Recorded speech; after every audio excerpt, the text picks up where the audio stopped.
بسم الله الرحمن الرحيم تبت يدا أبي لهب وتب ما أغنى عنه ماله وما كسب سيصلى نارا ذات لهب وامرأته حمالة الحطب في جيدها حبل من مسد. Baik, kita lanjutkan kajian tafsir kita dan kita masuk pada surah Al-Lahab atau juga dikenal dengan suratul Masad atau dikenal dengan suratul Tabbat. Surah ini membicarakan tentang keluarga yang sangat dan teramat sangat jahat, Abu Lahab dan istrinya Arwa bintu Harbin atau kunyahnya disebut dengan Ummu Jamil. Allah Subhanahu wa taala berfirman, Tabbat yada Abi Lahab wa tab ma aghna anhu maluhu wa ma kasab sayasla naran dhata lahab wa imra'atuhu hammalatal hatab fi jidiha hablum min masad. Sebelum saya jelaskan tentang tafsir daripada ayat suratul Masad kalimat per kalimat, sebagaimana biasa kita akan menjelaskan tentang asbab dari turun suratul Masad ini. Ketika Nabi SAW turun surah wa anzir ashiratakal aqrabin dan berilah peringatan kepada keluarga terdekat Muhammad, maka Nabi SAW setelah fajar menyingsing, maka Nabi SAW naik ke atas bukit Safa. Disitulah Nabi SAW menyeru seluruh kabilah Quraisy.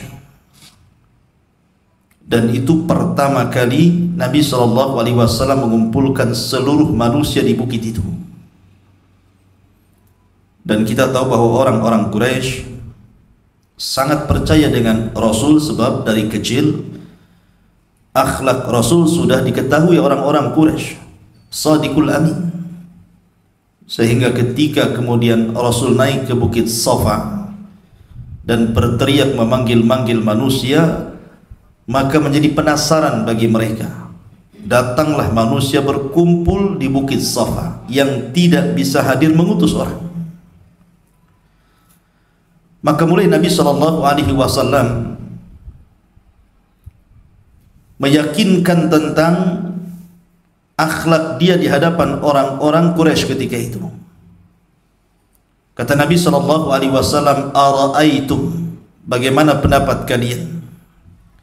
In kana min wara'i hadzal jabal, kalau di belakang bukit ini diisyaratkan kepada Gunung Abi Kubais yang sekarang jadi istana raja, khailun musabbihukum wa mumassikum, ada tentara kuda yang sangat besar yang akan menyerang kalian di sore dan pagi hari kalian. Kalau saya katakan ini, percaya enggak kalian?" Maka serentak orang-orang mengatakan, "Ma jarabna 'alaika kadiba." Kami tidak pernah melihat ada kedustaan pada dalam lisanmu.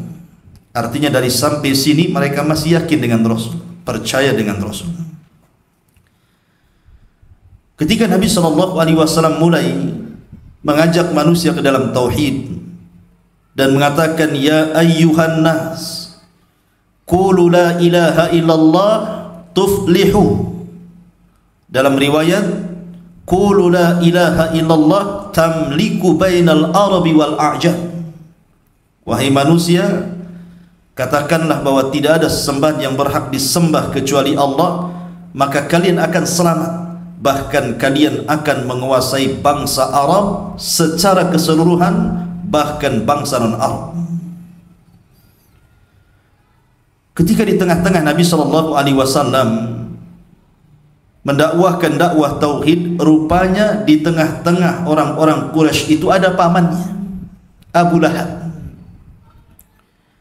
Tiba-tiba dia berteriak dan mengatakan, tabban laka ya Muhammad sa'iral yawm, celaka wahai engkau Muhammad seluruh hari ini, alihada jama'tana, oh untuk ini kau kumpulkan kami semua. Kemudian mulailah Abu Lahab mencaci maki Nabi sallallahu alaihi wasallam di hadapan manusia. Tentu Nabi sallallahu alaihi wasallam memiliki akhlak yang baik. Laqad kana lakum fi Rasulillahi uswatun hasanah wa innaka la'ala khuluqin azim. Kalau Nabi sallallahu alaihi wasallam tidak mau membantah orang yang mencacinya, apalagi pamannya, maka Nabi hanya bisa diam saja. Akan tetapi bagaimanapun, man adali waliyan faqad adzantuhu biharbin, barang siapa yang musuhi waliku kata Allah, maka dia telah mengumandangkan perang bersamaku. Allah tidak tinggal diam, karena innallaha yudafi'u 'anil ladzina amanu, Allah akan berusaha menolong orang-orang yang beriman. Maka Allah turunkan Jibril. Ketika itu turun Jibril kepada Nabi SAW. Kemudian Jibril membacakan ayat suratul Masad di telinga Rasul, dan diperintahkan Rasul untuk membaca ayat ini di tengah-tengah manusia. Tiba-tiba Nabi SAW, setelah Abu Lahab diam, kata Nabi SAW, a'udzu billahi minasyaitonir rajim, tabbat yada abi lahabi watab. Tabbat yada abi lahabi watab. Tabbat artinya kecelakaan, kerugian. Yada seluruh amalan Abi Lahab. Karena amal itu dalam bahasa Arab diibaratkan tangan, karena yang banyak beramal itu kan tangan. Artinya seluruh amalan Abi Lahab dari atas kepala sampai kaki, tabbat, semuanya hancur. Subhanallah. Kalimat tabba itu kalimat mukjizat bahasa Arab. Termasuk mukjizat bahasa Arab itu adalah kalimat tabba. Bagaimanapun antum membalik kalimat itu artinya sama. Antum mau baca tabba, antum mau baca batta, sama saja artinya. Karena tabba artinya khasir, kerugian. Kalau tabbat artinya juga sama. Jadi mau dibolak-balikun pun sama saja artinya. Kecelakaan, kerugian, seluruh amal Abi Lahab. Watab, di sini ada penguat, dan pasti rugi. Ma'agna anhu maluhu wa ma kasab. Ma'agna, tidaklah bermanfaat bagi Abi Lahab hartanya dan seluruh keturunannya. Sayasla naran dzata lahab, bahkan dia akan dimasukkan ke dalam api yang menyala. Wa imra'atuhu, dan wanita Abi Lahab, istrinya Arwa bintu Harbin juga sama, hammalatal hatab, pembawa kayu bakar, fi jidiha hablum mim masad, yang di lehernya terdapat sabut dari kelapa. Ma'asyiral muslimin yang dimuliakan Allah Azza wa Jalla, ketika Nabi SAW membacakan ayat ini kan ayat yang pertama kali didengar oleh orang-orang Quraisy. Sebelumnya orang-orang Quraisy tidak pernah mendengar Al-Quran. Inilah surat pertama yang didengar oleh orang-orang Quraisy masalahnya. Dan orang-orang Quraisy menyangka bahwa Nabi SAW sedang membacakan penggalan syair, bukan Al-Quran, karena mereka tidak pernah mendengar Quran. Disangkanya itu penggalan syair. Dan syair dalam dunia Arab ketika itu suka dinukil-nukilkan, suka dibaca, suka dibicarakan. Maka syair itu kalau di sekarang itu sama dengan media, sama dengan YouTube, sama dengan televisi, sama dengan radio.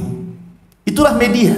Jadi kalau orang kemudian merangkai syair, maka syair itu akan mudah untuk dihafal, kemudian menyebar kemana-mana.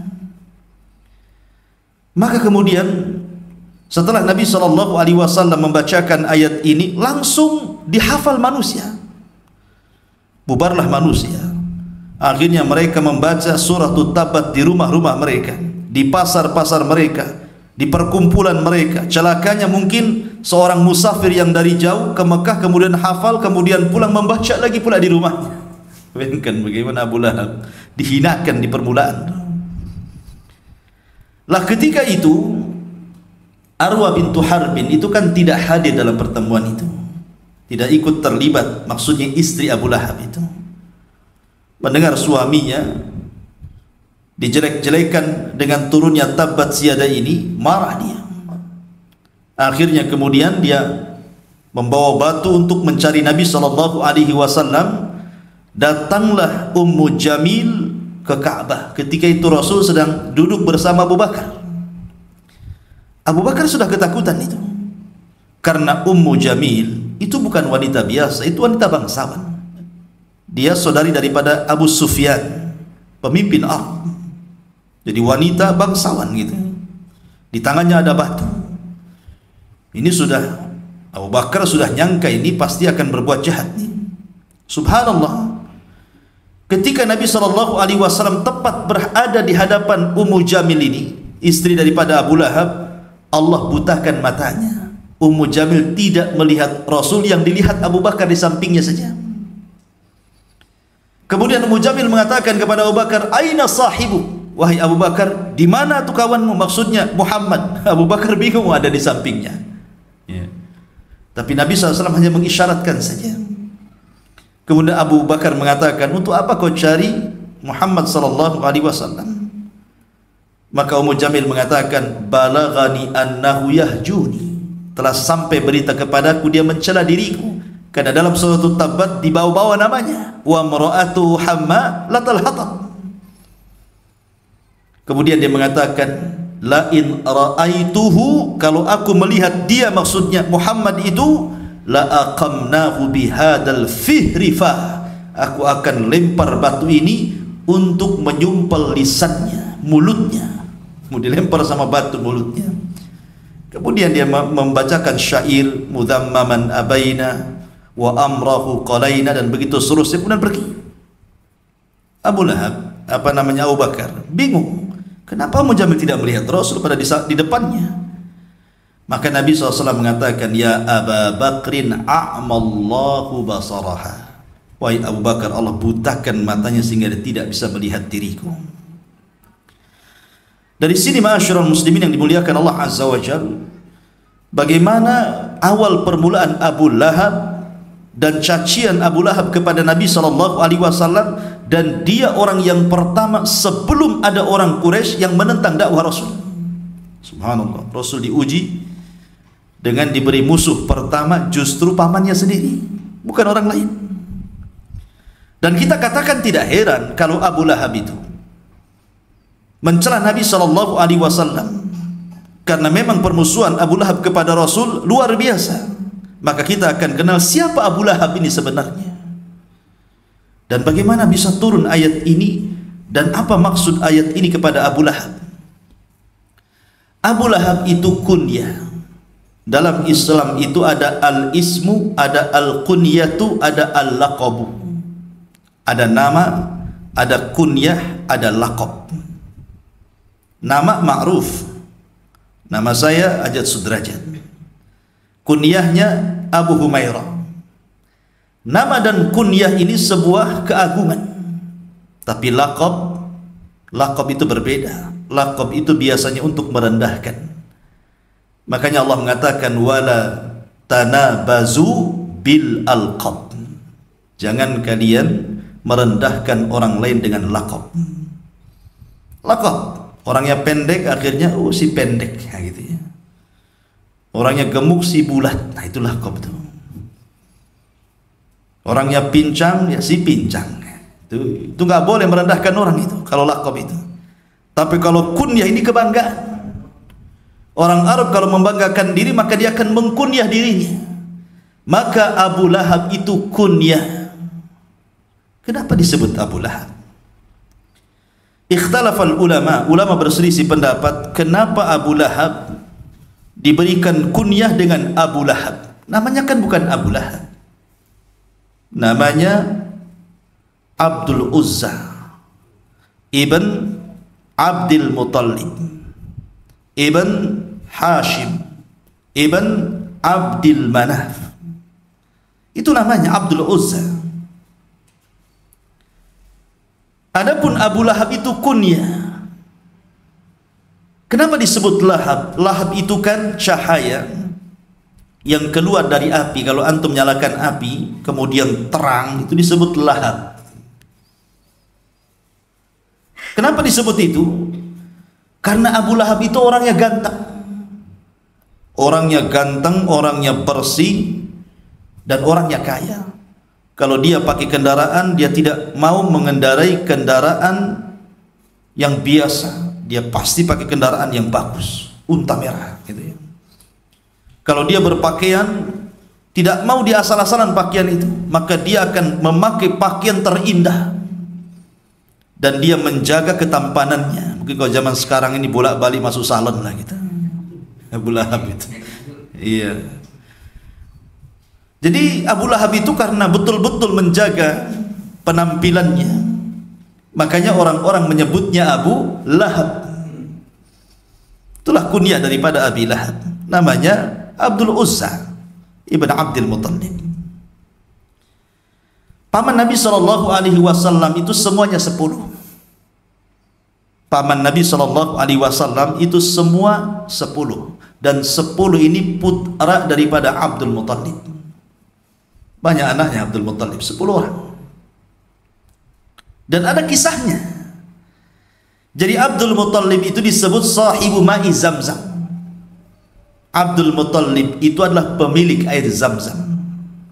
Karena ketika Abdul Muttalib ini tidur di sekitar Mekah, tiba-tiba bermimpi.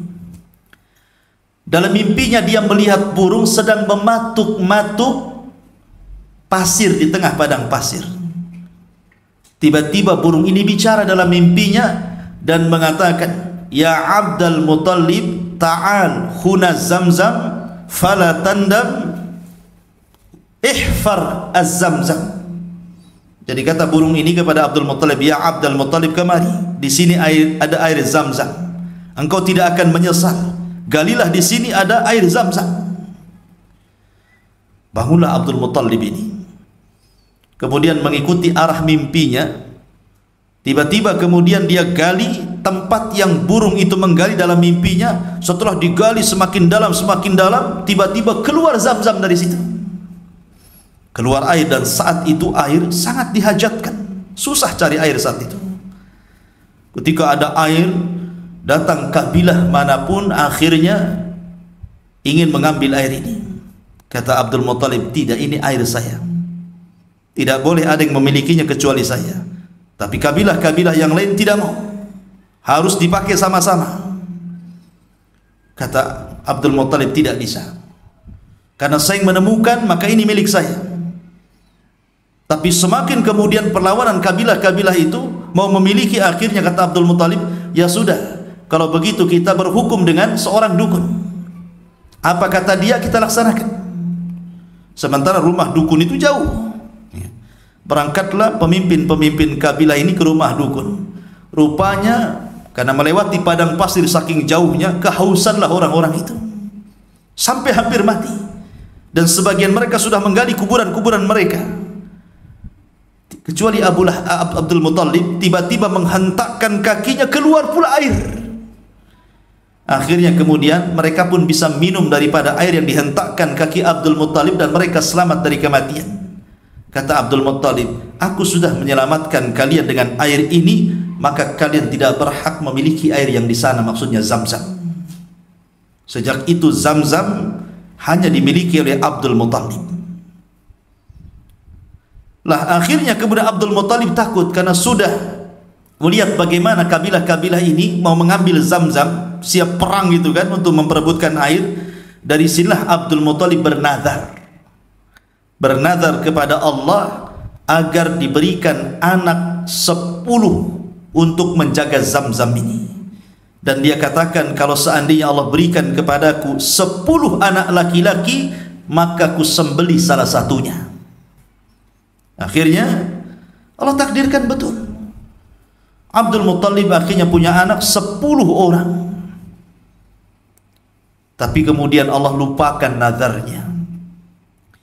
Ketika kemudian Abdullah, ayahanda Nabi SAW, putra Abdul Muttalib, usianya sudah 10 tahun, barulah Abdul Muttalib ingat nazarnya, bahwa dia mengatakan kalau dia memiliki 10 anak laki-laki, ku sembelih salah satunya sebagai rasa syukurnya kepada Zamzam itu.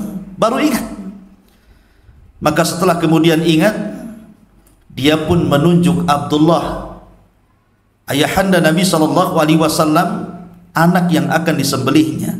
Dibawalah Abdullah ini ke tempat di mana Ibrahim hendak menyembelih Ismail. Dibawa ke tempat itu. Ketika orang-orang Quraisy tahu bahwa Abdul Muttalib ini akan menyembelih Abdullah, tentu mereka menolak. Sebab Abdul Muttalib itu pembesar Quraisy, pemimpin Arab, akan jadi contoh nantinya. Kalau ada orang-orang Quraisy yang memiliki anak sampai 10, nanti akan harus disembelih salah satunya, kan begitu. Akan jadi contoh masalahnya. Orang-orang Quraisy tidak mau. Kemudian kata Abdul Muttalib, ini nazar, saya harus laksanakan. Lalu bagaimana caranya supaya saya lepas dari nazar ini? Maka mereka mengatakan, kita berhukum kepada dukun. Kita datangi lagi dukun itu. Akhirnya datang lagi ke dukun itu. Kata dukun itu, kalau memang engkau tidak mau menyembelih putramu, maka engkau harus berbuat qur'ah, diundi. Sediakan 10 ekor unta, kemudian kau undi. Mungkin kalau sekarang kayak ngocok arisan gitu ya, ditulis 10 ekor unta, kertas satunya ditulis Abdullah, dikocok gitu ya, dikeluarkan. Kalau pas keluar Abdullah, terpaksa disembelih. Kalau yang keluar 10 ekor unta, maka cukup yang disembelih 10 ekor unta ini. Ketika kocokan pertama, Abdullah pula yang keluar, pasang lagi 10 ekor unta. Dikocok lagi, Abdullah lagi yang keluar, pasang lagi 10 ekor unta, sampai 100 ekor unta baru keluar unta. Dari situ maka 100 ekor unta disembelih, dan ini pun menjadi diat bagi para pembunuh. Orang kalau yang membunuh, qisas. Itu kalau semua keluarga setuju.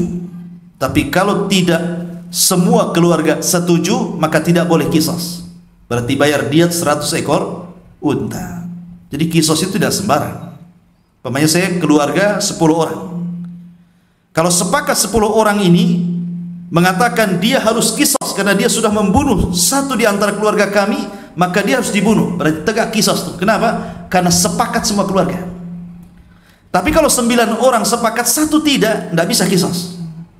Berarti harus beralih kepada hukum Islam yang kedua, dari qisas ke diat. Dan diatnya pembunuh itu dia harus membayar 100 ekor unta kepada korban. Nah, ketika sudah disembeli, karena Abdul Muttalib itu kan peternak unta, makanya kalau saya cerita kepada antum cerita Abraha ketika hendak menyerang Ka'bah, Abraha itu kan mencuri untanya Abdul Muttalib kan, 200 ekor unta.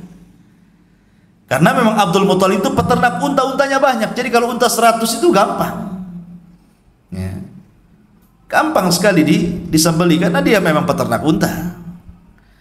Jadi setelah kemudian disembelih 100 ekor unta ini, maka selamatlah Abdullah. Dari sinilah maka Nabi SAW disebut Ibnu Adz-Dzabi, anak dari orang tua yang akan disembelih, Abdullah ya. Intinya bahwa Abdul Muttalib itu punya anak 10. Tetapi dari 10 anak ini, yang hidup sampai Nabi diangkat menjadi Nabi dan Rasul cuma 4 saja, yang 6 meninggal. Pertama Abu Lahab, yang kedua Abu Talib, yang ketiga Hamzah, dan yang keempat Abbas. Ini 4 paman yang menyaksikan diangkatnya Nabi menjadi Nabi dan Rasul. Dari 4 pamannya ini terbagi menjadi 3. ada paman-pamannya Rasul yang masuk Islam. Dialah Hamzah dan Abbas. Yang kedua, ada pamannya yang tidak masuk Islam, tetapi seluruh hidupnya untuk membela Islam, Abu Talib.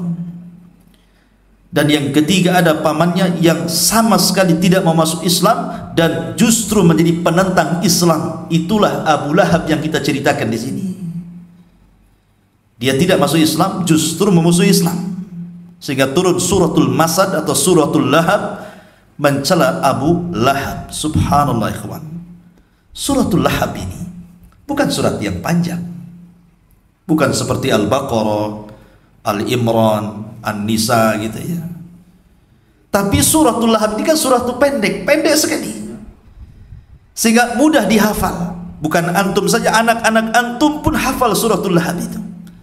Artinya ayat ini akan mudah dibaca dan akan senantiasa dibaca, karena Allah tidak selipkan kisahnya di tengah-tengah Al-Baqarah, di tengah-tengah Ali Imran, di tengah-tengah An-Nisa, tidak, tetapi menyendirikan suratul Masad menjadi surat sendiri dalam juz amma, dan termasuk Qisarus Suwar namanya, surat terpendek, sehingga mudah dihafal. Subhanallah ya, setiap hari kita mendengar imam membaca Tabbat Siada. Bahkan ini surat favorit antum dalam solat-solat antum. Tabbat Siada, itu lagi Tabbat Siada, Tabbat.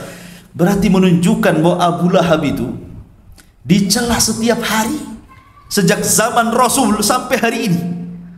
Bahkan sampai kiamat dibangkitkan, karena surat ini akan sering dibaca dibandingkan surat-surat yang lainnya. Juga Abu Lahab, subhanallah ya. Dan kaidah Al-Quran, ikhwan, kata para ulama, siapapun yang dicela dalam Al-Quran pasti akan diakhiri dengan su'ul khatimah. Siapapun yang dicela dalam Al-Quran akan diakhiri kehidupannya su'ul khatimah. Ketika Abu Jahal dicela dalam Al-Quran, ketika turun surat kepada Abu Jahal karena hendak menunjang Rasul saat sujud, Allah Subhanahu wa taala berfirman, "Ara'aita alladhi yanha 'abdan idza shalla? Ara'aita in kana 'alal huda?"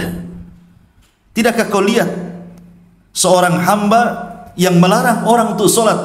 Maksudnya melarang Abu Jahal yang sedang salat Nabi sallallahu alaihi wasallam. Bagaimana kalau dia lebih berpetunjuk dibandingkan dia?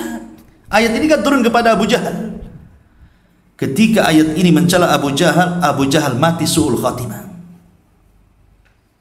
Al-Walid ibn Mughirah dicela dalam suratul Mudaththir, di mana Allah Subhanahu wa taala mengatakan, "Dzarni wa man khalaqtu wahida wa ja'altuhu malam mamduda wa banina syuhuda," sampai kepada "Sa'uslihi saqar," kami akan masukkan dia ke neraka saqar.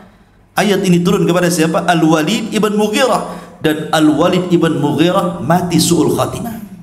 Sama dengan ayat ini Abu Lahab. Ketika Allah cela Tabbat Yada Abi Lahab wa Tab, sampai mati Abu Lahab tidak dapat hidayah, padahal dia pamannya tuh, ya kan? Ma'asyiral muslimin yang dimuliakan Allah Subhanahu wa taala, Abu Lahab namanya adalah Abdul Uzza. Abdul Uzza, Uzza itu patung. Kan ada patung-patung yang disembah orang-orang jahiliyah, Lata, Uzza, Manat, Khubal, itu kan patung-patungnya jahiliyah. Lah Uzza itu salah satu patung yang dituhankan. Lah nama Abu Lahab itu adalah Abdul Uzza, artinya nama kesyirikan. Makanya kenapa kemudian setelah suratul Masad turun suratul Ikhlas kan? Qul huwallahu ahad. Karena Allah Subhanahu wa taala tidak punya Uzza sebagai syarikatnya. Dan Al-Quran sendiri tidak mencantumkan nama aslinya. Allah tidak mengatakan Tabbat Yada Abil Uzza wa Tab. Harus kan begitu? Itu kan nama aslinya. Tapi Al-Quran menyebutkan kunyahnya, Tabbat Yada Abi Lahab wa Tab. Kenapa? Sebab Allah tidak mau ada nama kesyirikan dalam Quran. Karena Abdul Uzza nama syirik, hamba Uzza, sementara Allah Subhanahu wa taala tidak punya syarikat dengan Uzza. Walam yakun lahu kufuwan ahad. Makanya Allah tidak mau nama kesyirikan ada dalam Quran, Makanya Allah tidak menyebut nama aslinya Tabbat Yada Abil Uzza, tetapi Allah ambil kunyahnya Tabbat Yada Abil Lahab wa Tab. Faedah yang kedua, ketika Allah subhanahu wa ta'ala tidak menyebut namanya, hanya menyebut kunyahnya, cerita Abu Lahab tidak sampai di zaman itu saja, tapi akan datang dan lahir Abu Lahab yang semisal dengan Abu Lahab di zaman itu sampai hari ini, bahkan sampai kiamat dibangkitkan. Abu Lahab bukan satu, Abu Lahab banyak. Yang menentang dakwah Rasul itu akan banyak. Maka siapapun yang menentang dakwah Rasul, kita katakan dia Abu Lahab. Dia Abu Lahab. Tapi kalau seandainya Allah subhanahu wa ta'ala tidak menyebutkan kunyahnya, hanya menyebutkan namanya Tabbat Yada Abil Uzza wa Tab, berarti ketika Abil Uzza meninggal, sampai di sini ceritanya, tidak akan ada Abil Uzza lagi. Tapi ketika menyebutkan kunyahnya, maka akan lahir Abu Lahab yang semisal dia sampai hari ini, bahkan sampai kiamat dibangkitkan. Itulah faedahnya. Ma'asyiral muslimin yang dimuliakan Allah Azza wa Jalla, Abu Lahab ini memiliki istri namanya Arwa bintu Harbin. Arwa bintu Harbin ini sekali lagi dia saudari daripada Abi Sufyan.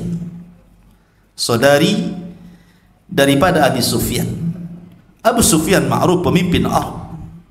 Bahkan dia yang memimpin tentara orang-orang musyrik melawan Rasul di mana? Di Uhud. Dan menang. Menang dia. Rasul kalah. Tetapi kekalahan Nabi SAW bukan aib. Makanya ketika terjadi perdebatan antara Al-Imam Al-Baqillani dengan pemimpin Romawi, pemimpin Nasrani, pemimpin Romawi mengatakan kepada Al-Imam Al-Baqillani, apakah Nabi kalian berperang? Kata Imam Baqillani, iya berperang. Apakah menang dalam peperangan? Ya, menang dalam peperangan. Apakah juga kalah? Ya, kalah. Bagaimana mungkin Nabi kalah, katanya. Harusnya Nabi itu menang, kan ada mukjizat dia. Kata Al-Baqillani kepada Raja Nasrani mengatakan, lalu bagaimana dengan Isa? Kenapa bisa disalib? Bagaimana mungkin Nabi disalib? Gitu. Dibalikkan gitu. Ya kan? Artinya menang kalah itu watilkal ayyam nudawiluha bainan nas. Hari itu kan berputar. Kadang susah, kadang senang, kadang tertawa, kadang menangis, kadang berkumpul, kadang berpisah, kadang menang, kadang kalah. Itu tabiat manusia seperti itu. Ya, bukan sebuah aib. Nah, di sini Abu Sufyan itu pemimpin Arab, orang kaya, tajir. Nah, saudarinya namanya Arwa bintu Harbin menikah dengan Abu Lahab karena Abu Lahab sekali lagi orangnya ganteng. Ya, orangnya parlente bahasa kita. Pakai baju bagus, kendaraan bagus, karena dia kaya masalahnya. Dan di zaman itu orang kaya menikah dengan orang kaya, walaupun berbeda suku kan. Abu Lahab ini dari Bani Abdul Manaf, bukan. Sementara Arwa bintu Harbin dari Bani Mahzum, dari kabilahnya Abu Jahal. Tetapi menikah Abu Lahab dengan Arwa bintu Harbin, dan dua-duanya menjadi musuh Nabi SAW, bahkan simbol permusuhan antara syirik dan tauhid. Abu Lahab dan Arwa bintu Harbin. Dan tidak ada satu surat yang khusus membicarakan satu keluarga yang memusuhi Nabi SAW kecuali Abu Lahab. Tabbat yada Abi Lahab wa tab, ila akhiril ayat. Ma'asyiral muslimin yang dimuliakan Allah Subhanahu wa taala.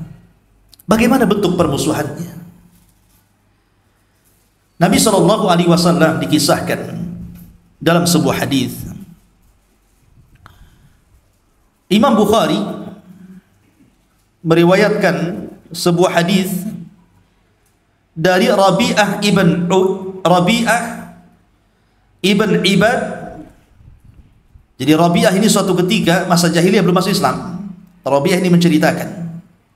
Jadi suatu ketika dia berada di pasar. Dilihatnya Nabi SAW sedang berdakwah kepada orang-orang pasar. Dalam riwayat sedang berdakwah di tengah-tengah jemaah haji di musim haji. Nabi SAW berteriak, "Qulu la ilaha illallah, qulu la ilaha illallah, katakan la ilaha illallah, katakan la ilaha illallah, tuflihu, kalian akan selamat." Abu Lahab ini melempari kerikil dari belakang sampai mengenai punggung Rasul, sambil mengatakan, "La tusaddiquhu fa innahu kadhib." Jangan kalian benarkan, ucapannya itu dusta. Maka orang-orang kemudian mengatakan kepada Rabi'ah, "Siapa orang ini dan siapa yang melemparinya?" Maka dia mengatakan, yang satu adalah keponakannya Muhammad, dan yang satu adalah pamannya yang melemparinya, dan mengatakan, "Jangan kau benarkan karena dia dusta." Tantangan dakwah, ikhwan. Kalau yang mengatakan dusta itu orang lain, mungkin ringan. Tapi kalau yang mendustakan pamannya sendiri, apa kata orang? Oh, pamannya sendiri mengatakan dusta, apalagi kami, gitu bahasanya kan. Ya. Ini kan tantangan awal dakwah Nabi SAW. Sampai tidak cukup dari itu, Abu Lahab itu selalu bawa kotoran, kemudian diletakkan di tangga rumah Nabi SAW setiap hari. Nabi tersakiti dengan kotoran unta itu. Setiap hari diletakkan di tangga itu. Sampai kadang Nabi SAW bersedih. Sampai suatu ketika dia berteriak dan mengatakan, "Apakah tetangga yang seperti ini yang berlaku kebaikan kepada tetangganya?" Karena di zaman itu manusia suka menghormati tetangga walaupun jahiliyah.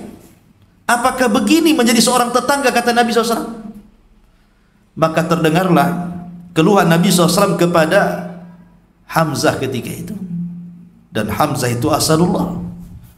Dia kalau berburu, yang diburu bukan kijang gitu, yang diburu macan, yang diburu singa gitu, maka disebut asadullah begitu ya. Ketika dia mendengar seperti itu, marah dia. Padahal ketika itu dia belum masuk Islam. Hamzah itu belum masuk Islam. Tetapi melihat keponakannya dihinakan oleh keluarganya sendiri, Abu Lahab, marah dia. Diambilnya kotoran itu, dicarinya Abu Lahab, kemudian setelah ketemu dilemparkan ke kepalanya. Apa seperti ini kau jadi tetangga yang baik, katanya. Wa ana ala dini Muhammad, sementara aku berada di agama Muhammad. Padahal dia belum masuk Islam, tapi sudah mengatakan seperti itu karena saking jengkelnya gitu kan. Ini penghinaan masalahnya. Walaupun belakangan Hamzah kemudian masuk Islam ya. Intinya bahwa Abu Lahab seperti itu. Cukup sampai di sini tidak.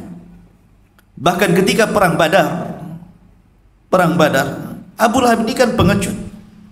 Dia tidak ikut dalam perang Badar bersama orang-orang musyrik. Dia nyewa orang untuk berangkat ke Badar. Kamu saya bayar, kau ikut sana perang lawan Muhammad itu. Jadi sampai seperti itu. Cukup sampai di sini tidak. Abu Lahab itu kan punya putra. Putra-putra beliau itu ada 4.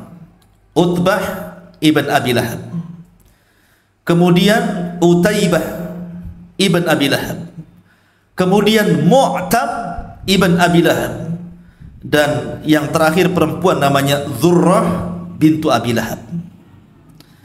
Lah 2 putra Abi Lahab ini, Utbah dan Utaibah, itu menikahi 2 putri Nabi SAW sebelum beliau diangkat jadi Nabi dan Rasul. Salah satu di antara mereka menikahi Ruqayyah, putri Rasul, dan yang lainnya menikahi Ummu Kulthum. Dia sebenarnya kemuliaan ya kan. Utbah dan Utaibah menikah 2 putri Rasul. Tetapi Allah Subhanahu wa ta'ala takdirkan keduanya belum menggauli keduanya. Hanya dinikahkan, kemudian keduanya safar ke Syam dalam rangka untuk berniaga. Lah ketika mereka berada di Syam, Utbah dan Utaibah ini, disitulah Nabi SAW diangkat menjadi Nabi dan Rasul. Mereka tidak tahu. Sepulangnya mereka, tiba-tiba keduanya sudah melihat permusuhan ayahnya dengan Nabi SAW. Maka datang saja, keduanya duduk di kursi, maka Arwa bintu Harbin, istri Abu Lahab, mengatakan, "Ra'si wa ra'suku maharam." Kepalaku dan kepala kalian berdua haram jika di rumah ini masih ada Ruqayyah dan Ummu Kulthum. Ceraikan keduanya. Untuk menyakiti Rasul. Maka akhirnya kemudian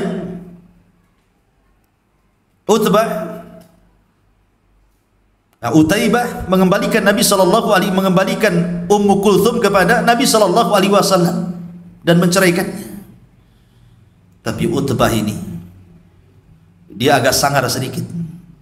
Dia ingin menunjukkan supaya bangga di hadapan bapaknya.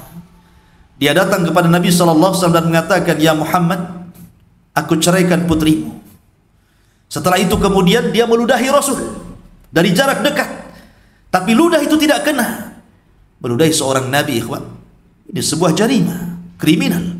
Maka Nabi SAW murka, kemudian berdoa kepada Allah, Allahumma sallit alaika kalbun min kilabik.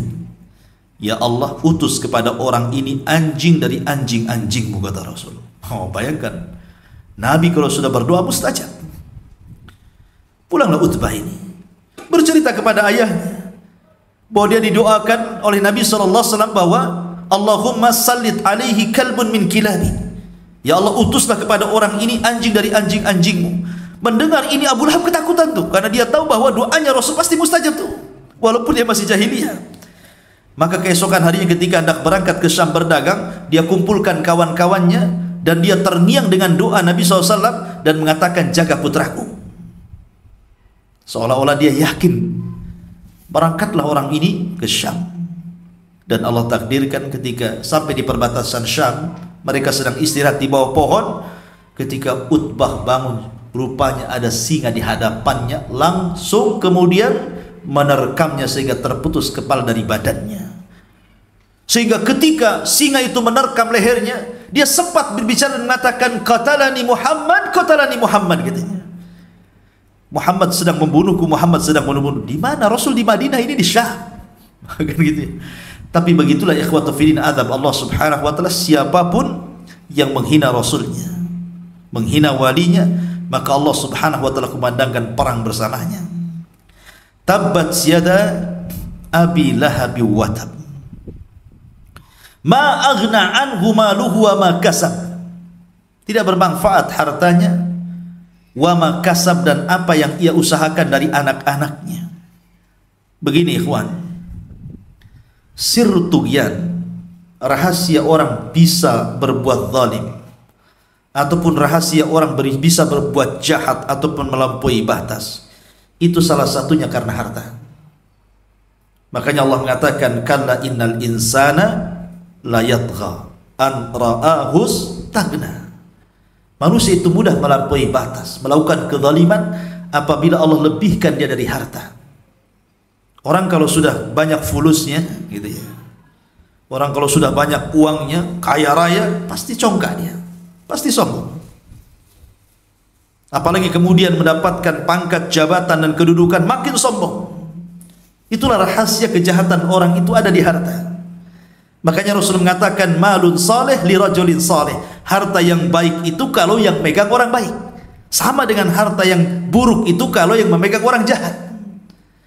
Maka harta itu siapa yang memegangnya? Kalau dia orang baik, maka akan dibelanjakan kepada yang baik. Kalau dia orang jahat, pasti dibelanjakan kepada yang jahat. Abu Lahab ini, seluruh kekayaannya digunakan untuk memusuhi Nabi SAW. Makanya ketika kemudian manusia membicarakan soal dia, saya selana rong zatalah, bahwa dia akan dimasukkan ke neraka yang menyala-nyala apinya, dia kumpulkan sahabat-sahabatnya dan mengatakan, in kana ma qala Muhammadun la sadiq, kalau seandainya apa yang dikatakan Muhammad itu benar, saya akan dimasukkan ke dalam neraka yang menyala-nyala. Tenang saja, hartaku banyak, katanya, anak-anakku sukses-sukses, mereka akan menjadi tebusan bagiku. Ketika dia mengatakan seperti itu, maka Allah katakan, ma agna anhu maluhu wa ma kasab. Tidak manfaat harta dan juga anak-anaknya. Yauma la yanfa'u malun wala banun illa man atallaha biqalbin salim. Karena pada hari di mana tidak bermanfaat harta dan kekayaan, yang bermanfaat itu orang yang datang kepada Allah dengan membawa hati yang selamat, kata Allah. Ma agna anhu maluhu wa ma kasab. Saya selana rong zatalah. Saya selana rong zatalah, bahwa Abu Lahab sudah dipastikan akan masuk ke neraka yang menyala-nyala. Artinya bahwa ini vonis dari Allah. Maka ketika kita katakan Abu Lahab di neraka, boleh, karena Allah yang mengatakan sayasla nara dzatal lahab. Tapi orang-orang yang tidak diponis, jangan kemudian kita ponis, ya, karena memfonis orang masuk neraka bukan hak wewenang kita. Makanya di zaman Bani Israel ada dua orang bersaudara, yang satunya ahli ibadah, yang satunya ahli maksiat. Yang ahli ibadah tiap hari ngasih nasihat, tobatlah kau udah kelamaan maksiat, katanya. Tetapi dia tidak mau tobat juga. Sampai akhirnya karena tiap hari nasihati, marahlah si kawan yang maksiat ini dan mengatakan, apakah Allah sengaja mengutus kamu untuk menjadi raqib? Maksudnya mengawasi aku terus, gitu ya. Sampai pada waktunya orang yang baik ini terpleset lisannya dan mengatakan, illam tatub, kalau kau tidak bertobat, wallahi demi Allah, bersumpah pula dia kepada Allah, la yaghfirallahu lau aw la yunjika minan nar. Allah tidak akan mengampuni dosamu, bahkan Allah tidak akan keluarkan kamu dari api neraka. Memponis orang dengan neraka dia, ya. Akhirnya keduanya meninggal. Yang ahli ibadah Allah masukkan ke neraka, yang ahli maksiat Allah pula masukkan ke surga. Kenapa? Karena yang ahli maksiat sebelum meninggal dia bertobat. Yang ahli ibadah dia tidak mencabut kata-katanya yang melewati batas takdir Allah Azza wa Jalla. Akhirnya dia masuk ke neraka gara-gara dosa lisannya. Enggak boleh kita memponis orang masuk neraka, karena itu ponis itu hak Allah. Sama dengan mengatakan fulan kafir, tidak boleh, kecuali yang dikafirkan oleh Al-Quran dan Sunnah. Seperti Al-Quran mengatakan Yahudi kafir, ya kita katakan Yahudi kafir. Seperti mengatakan Nasrani kafir, ya kita katakan Nasrani kafir, karena Quran yang mengatakan lam yakunil ladzina kafaru min ahlil kitab, kan itu. Tapi kalau Quran dan Sunnah tidak mengkafirkan, jangan coba-coba mengkafir kafirkan orang, karena manhaj kita bukan manhaj takfir. Maka ketika Allah mengatakan sayasla naran dzatal lahab, maka kita katakan Abu Lahab di neraka, nggak apa-apa, karena ada ayatnya, ya. Kemudian Allah mengatakan wa mra'atuhu hammalatal hatab. Arwa bintu Harbin itu kan istri daripada Abu Lahab, tapi Quran tidak menyebutkan wa zaujatuhu. Harusnya kan wa zaujatuhu. Istri dalam bahasa Arab itu zaujah. Kalau imra'atun itu wanita, wanita bisa siapa saja. Kenapa Al-Quran mengistilahkan dengan kalimat imra'ah, bukan zaujah? Tentu ada maksudnya. Sama ketika Allah Subhanahu wa ta'ala menyebutkan istri Lut dan istri Nuh menggunakan kalimat imra'ah. Daraballahu masalan lilladzina kafaru ra'ata Nuhin wa ra'ata Lut. Tidak disebut zaujatun Nuh atau zaujatul Lut, kan? Kenapa? Karena keduanya sebenarnya tidak pernah ada ketenangan di rumah itu. Lain dengan Nabi SAW. Kul ya ayyuhan nabi, kul li azwajika wa banatika wa nisa'il muslimin, kan itu ya. Katakan kepada azwaj, istri-istrimu, bukan kepada wanita, bukan begitu. Kenapa? Karena Nabi SAW dan istri-istrinya itu dalam rumah itu ada mawaddah, ada sakinah, ada rahmah. Tapi ketika Al-Quran itu menyebut kalimat imra'ah, berarti sebenarnya di dalam rumah tangga Abu Lahab itu tidak ada mawaddah, tidak ada sakinah, tidak ada rahmah.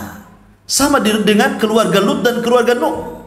Karena dua istri ini semua kufur. Nuh istrinya kufur, Lut istrinya kufur. Tidak ada mawaddah lagi. Lah sebenarnya antara Abu Lahab dengan Ummu Jamil atau Arwa bintu Harbin itu tidak harmonis keluarganya, selalu bertengkar, itu maksudnya. Apalagi di luar. Makanya Allah Subhanahu wa ta'ala tidak menyebutkan wa zaujatuhu, tetapi Allah menyebutkan wa mra'atuhu, ya. Wa mra'atu seolah-olah bukan istrinya, wanita lain, padahal itu istrinya, kan itu. Menunjukkan bahwa sebenarnya keluarga Abu Lahab itu tidak ada ketenangan di dalam rumah itu. Mereka ribut terus. Karena kalau keluarga ikhwan sudah tidak beres, pasti persoalan di luar tidak akan beres. Coba antum kalau bertengkar dengan istri antum, pusing antum. Pusing nggak? Atau senang? Jadi lagi.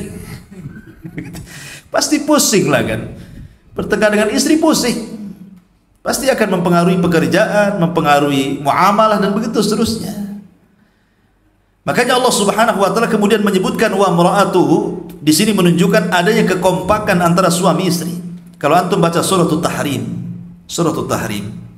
di situ kan ada macam-macam keluarga.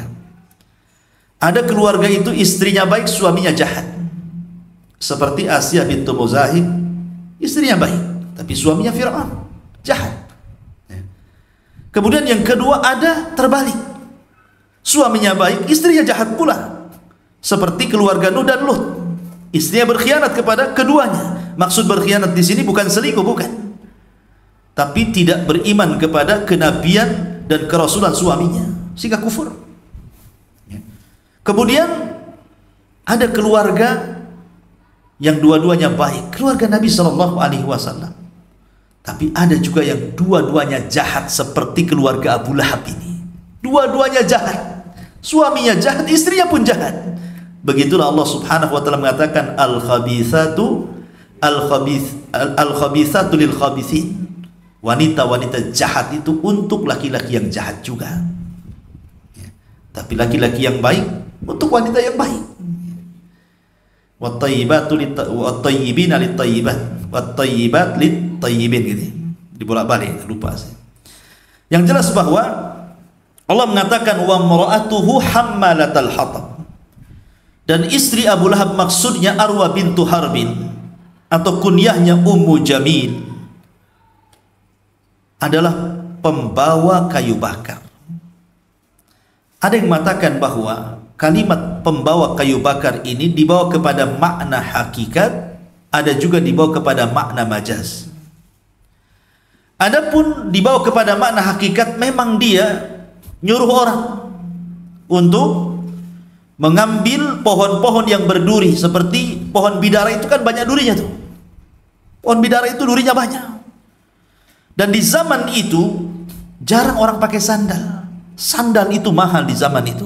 Mereka kalau pakai sandal itu untuk safar saja. Jadi kebanyakan mereka nyeker gitu. Sama ketika antum masih kecil, masih SD lah kan itu.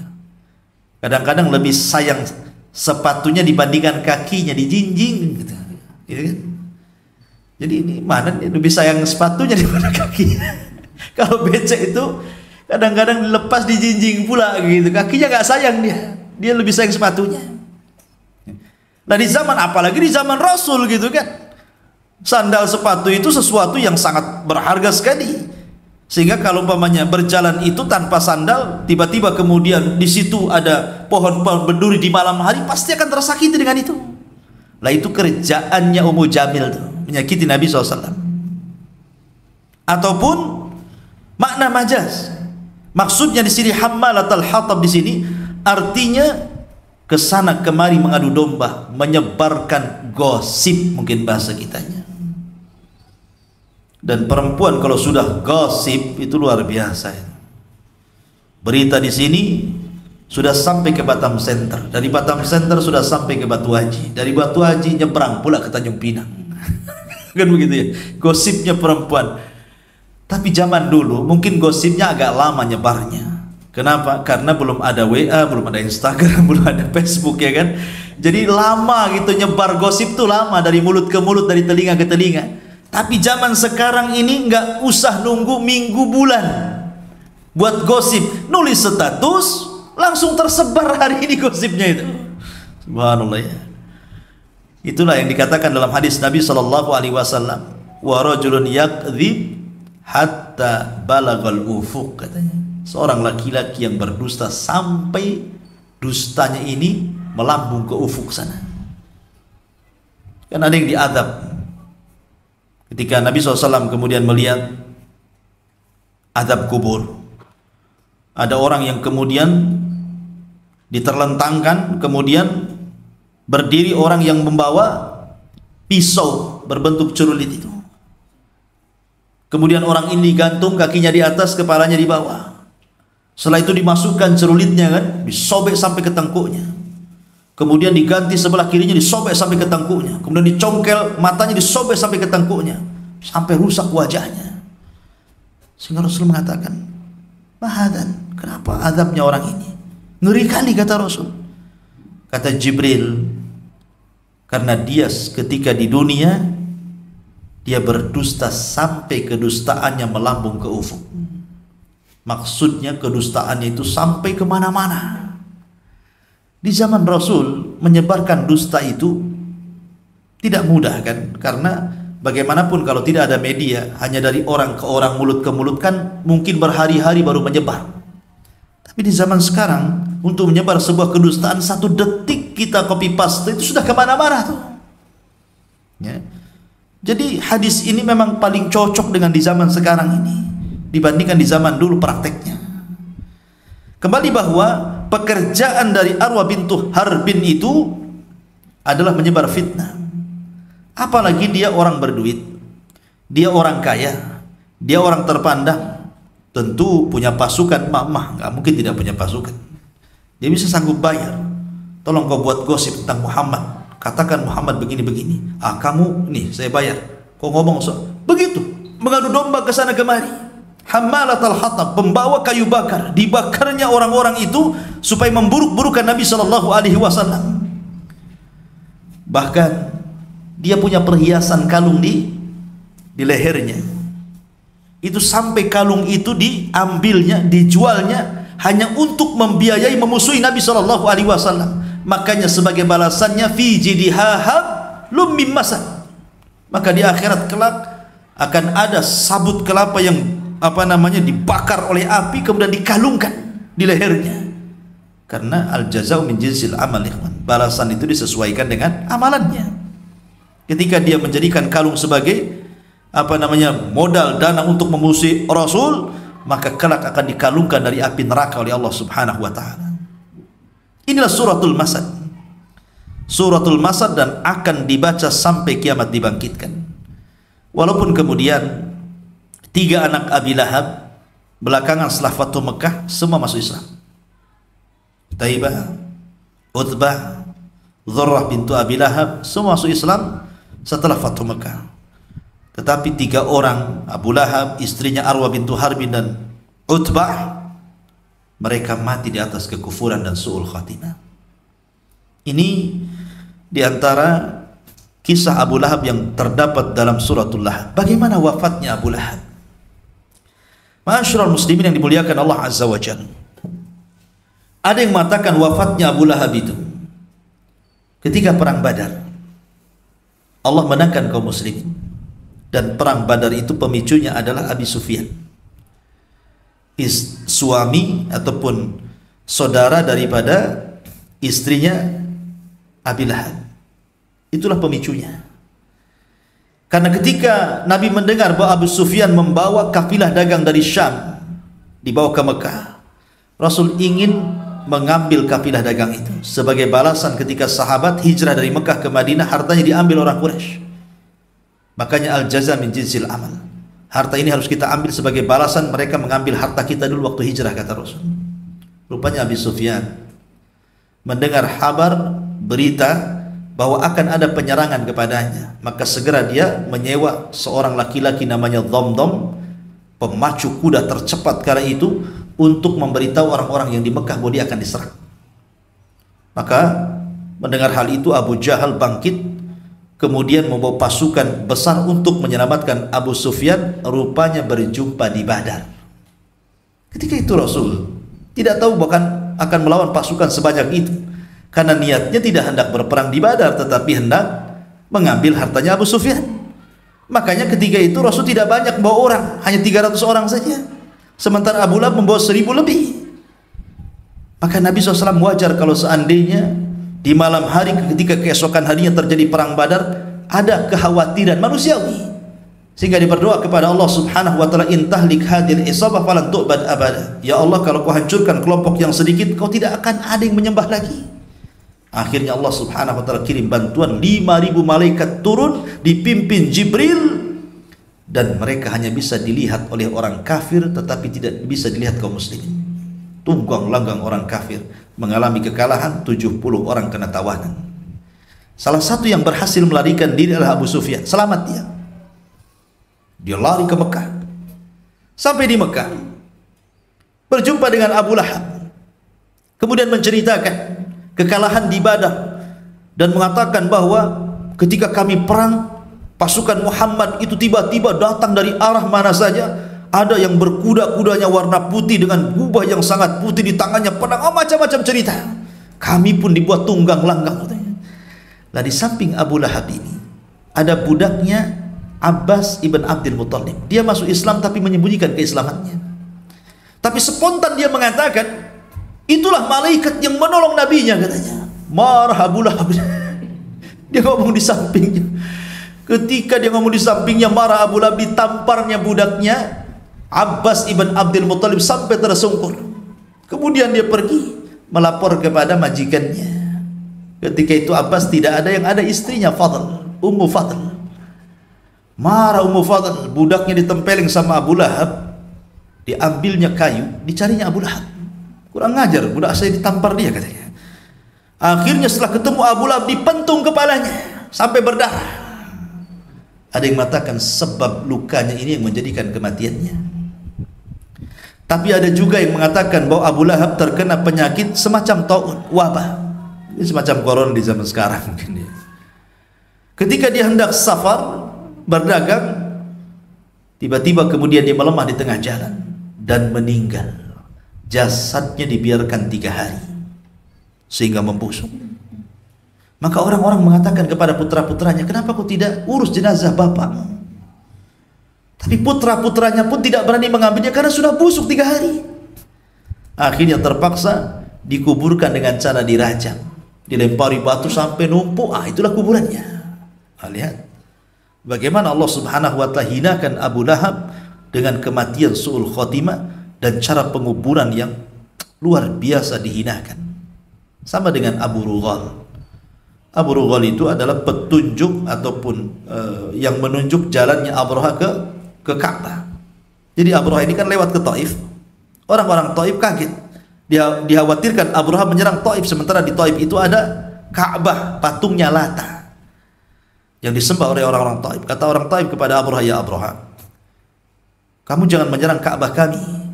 Yang kau maksudkan bukan Ka'bah kami, maksudnya Ka'bahnya Lata. Yang kau maksudkan di sana Ka'bahnya, katanya.